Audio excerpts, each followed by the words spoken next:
Di sini ada 4 manfaat bersedekah yang orang miskin tidak tahu. Apa saja itu? Pertama adalah mengaktifkan sinyal penghargaan di otak. Maksudnya itu apa? Jadi gini, studi menunjukkan bahwa kegiatan beramal itu menciptakan respon hormon dopamin, yang mana endorfin di otak itu menimbulkan perasaan bahagia dan penghargaan terhadap diri Anda sendiri. Dengan Anda respon hormon dopamin tersebut, secara nggak langsung Anda itu mengajarkan untuk jadi setiap orang itu, kalau Anda mau menerima sesuatu, Anda harus memberi sesuatu. Dan percaya ketika kita berbagi, itu akan meningkatkan hormon endorfin yang luar biasa bagi diri kita. Kita akan merasakan diri kita jauh lebih bahagia. Ketika kita melihat tetesan air mata orang lain rasa terharu, itu akan membuat orang lain jauh lebih berbahagia. Oke, itu yang pertama. Yang kedua adalah meningkatkan kepuasan hidup. Ya, jadi studi Jerman menunjukkan bahwa orang yang memberikan lebih banyak pada orang lain akan memiliki kepuasan hidup yang lebih besar daripada orang yang tidak suka memberi. Percaya sama saya, orang yang punya yayasan, orang kaya kenapa punya yayasan?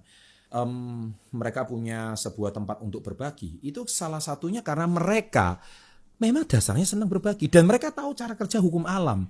Hukum alam itu adalah kalau Anda mau menerima ya Anda harus memberi gitu loh. Itu sudah jelas. Kalau Anda hari ini apa jadinya cuma bisa makan tapi nggak bisa buang air besar. Anda nggak bisa BAB, nggak bisa kencing. Maka Anda akan sakit tubuh Anda. Jadi maka terjadi keseimbangan, bisa makan, bisa keluar gitu. Sama, rezeki juga sama. Rezeki cuma masuk tapi nggak bisa disedekahkan.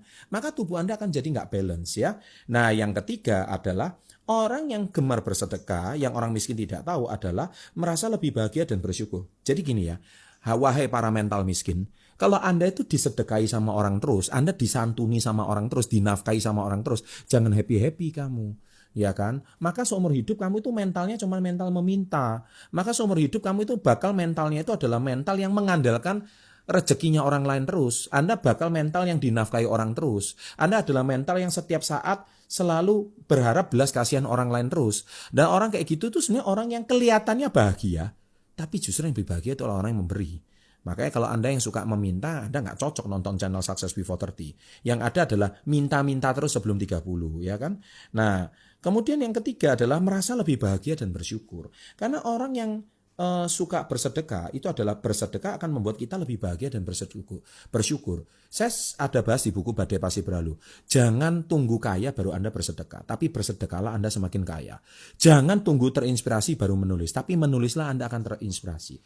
Jangan membuat konten baru Anda mendapatkan ads. Jangan membuat gara-gara AdSense Anda baru membuat konten. Tidak, tapi buatlah konten, AdSense akan datang. Tapi saya sendiri ngomong-ngomong AdSense saya juga nggak terlalu pusing ya, sahabat SP30, karena kalau saya diomong YouTuber ya juga kok bikin konten di YouTube juga, tapi sebenarnya bukan karena AdSense ya saya bikin konten ya, karena saya suka berbagi aja, saya suka menginspirasi aja, jadi sedekah ilmu yang saya bagikan ya. Jadi itulah yang membuat hidup kita menjadi lebih happy. Dan yang keempat adalah mengurangi tingkat stres. Trust me, orang yang gemar bersedekah itu tingkat stresnya kurang. Studi juga menyatakan bahwa orang yang aktif dalam kegiatan amal memiliki tingkat stres yang rendah dan dibanding mereka yang tidak pernah beramal sekalipun dan tidak pernah bersedekah. Bayangkan mereka itu cuma jadi orang yang selalu kekayaan ditumpuk sendiri, ditimbun sendiri, kikirnya minta ampun, pelitnya minta ampun. Orang-orang seperti ini itu adalah orang-orang yang seumur hidupnya sama sekali tidak berbahagia ya, karena dia takut kehilangan uang, takut kehilangan harta, takut kehilangan segala-galanya. Orang yang takut kehilangan semuanya di akhir hayat hidupnya kemana itu, mereka itu akan menjadi orang yang sangat menderita ya. Makanya ketika kita menjadi orang yang happy adalah ketika meninggal nanti, kalau bisa wajah kita tersenyum. Maka kita meninggalkan dunia ini dengan tenang. Nah orang yang seperti itu orang yang gak punya beban. Nah orang yang bersedekah punya mental seperti itu. So kamu mental yang dinafkahi terus, kamu mental mau disantuni terus, ya tinggalkan channel ini sekarang juga.